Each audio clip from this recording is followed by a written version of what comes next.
Ես հասկացա, որ եւ Վրաստանի եւ Ռուսաստանի Դաշնության այս կնճռոտ հարցերով ես պիտի զբաղվեմ։ Ամեն ինչով, պարոն Դանիել։ Այո։ Դե վաղվանից փորձեմ մի հատ զանգեմ արտգործնախարարին,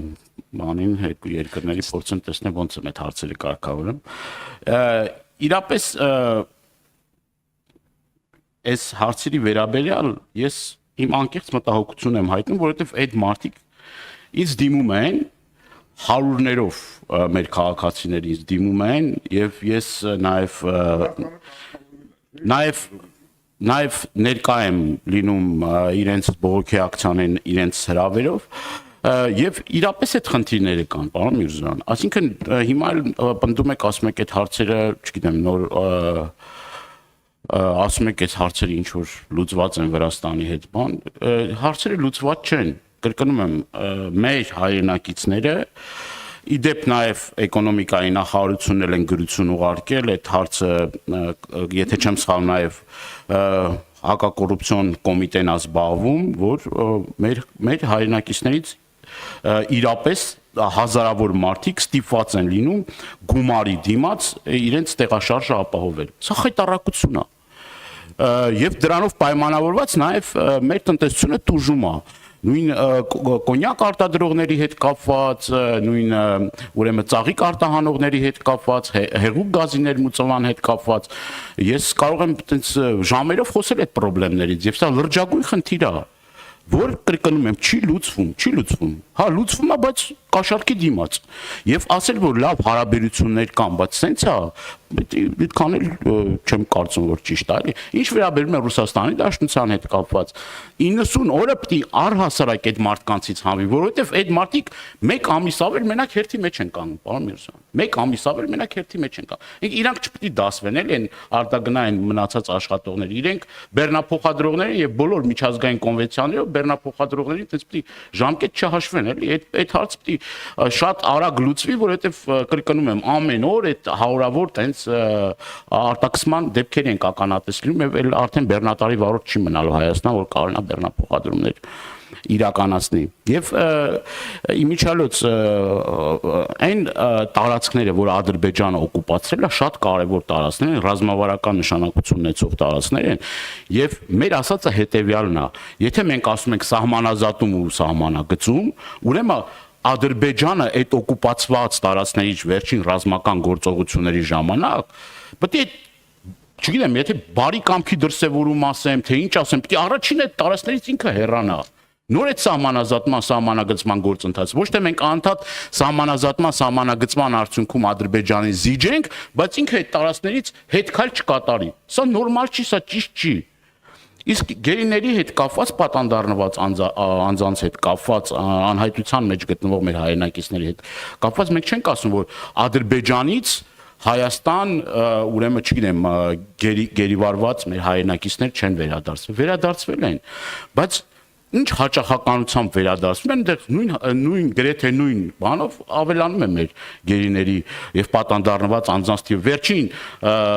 խոսքը հատկապես վերջին ուրեմն Արցախում էթնիկ զտման եւ ցեղասպանության արդյունքում պատանդառնված անձանց մասին է։ Եվ շատ կարեւոր մի հարց եմ ուզում բարձրացնեմ։ Էլի ուզում եմ ակնկալել հստակ պատասխան։ Մարդիկ ուզում են իմանալ,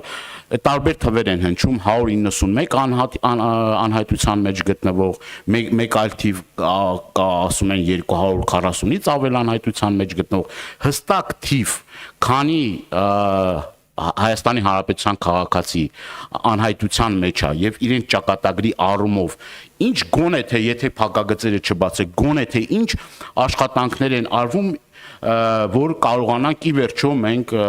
հասկանանք նաև վերջին պայթյունի ընթացքում էլ էլի անհայտության մեջ գտնվող մարդկանց թիվը ավելացել։ Ի վերջո այս հարցերի պատասխանները կարծում եմ մեր հանրությանը բոլորիս անկախ կուսակցական պատկանելությունից դիմությունա թե ընդդիմությունա հետաքրքիր է եւ այս հարցերի պատասխանը ակնկալում ենք ստանալ նաև ձեզնից։ Լավ, պարոն Դանիելյան, որ այտենց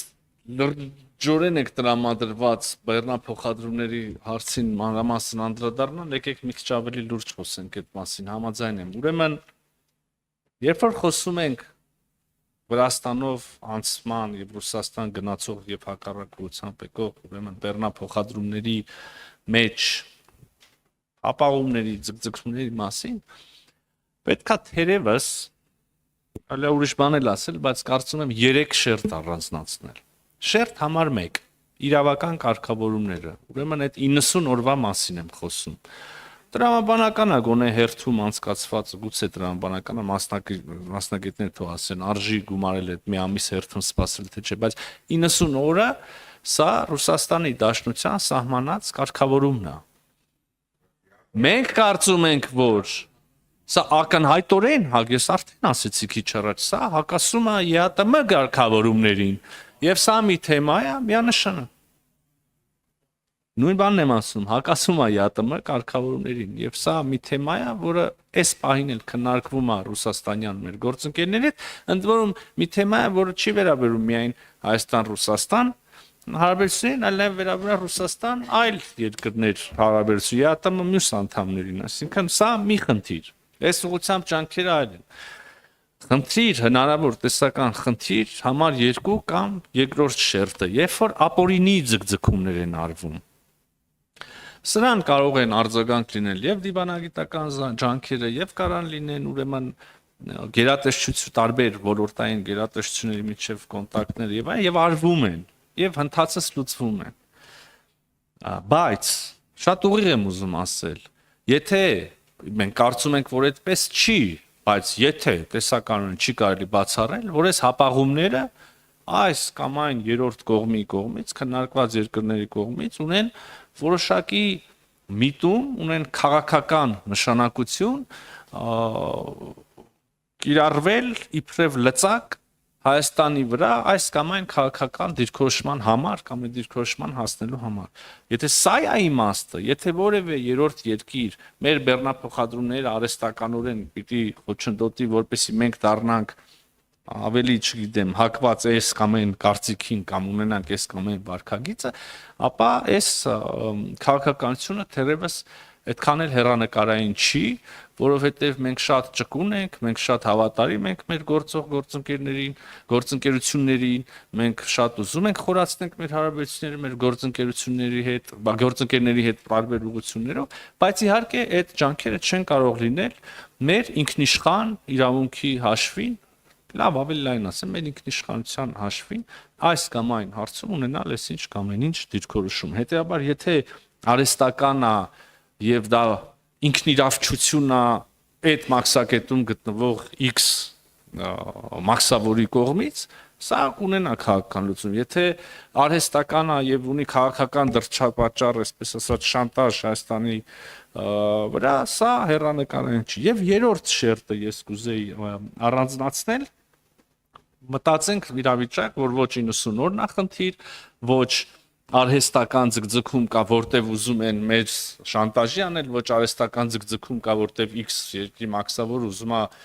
կաշառք ստանա եւ այլ ուղակի են ինչ որ գրվում է թղթում, այս ապրանքը չի համապատասխանում այդ նկարագրին ինչ որ տարվում է։ Դիցուկ օրինակ մի քանի օր առաջ խոսվեց, գրված է կոնյակ, բավանդակություն այդքան է կոնյակ չի կամ գրված է, չգիտեմ, կատնամթերք, բայց բավանդակությունը մի քիչ ոնց որ կաթի բաղադրիչը այդ X ապրանքում չի համապատասխանում սահմանված տոկոսին եւ այլ, ես հիմա չեմ ուզում տարբեր հնարավոր բաներ ծվարկել, բայց կարող են նաև լինեն այսպիսի իրավիճակներ, ես այդպիսի իրավիճակների համար իմ պատասխանն է նա, որ այստեղ չի կարող Հայաստանի Հանրապետության կառավարությունը անընդհատ վերցնի զանգի խնդրի ընդունել եւս 10 բեռնատար մի ապրանքի, որ այդքան էլ այդ ապրանքը չի եւ այլն։ Սա մի օրվա լուծում է, սա 10 օրվա լուծում է, սա մի ամսվա լուծում է, բայց երկարաժամկետ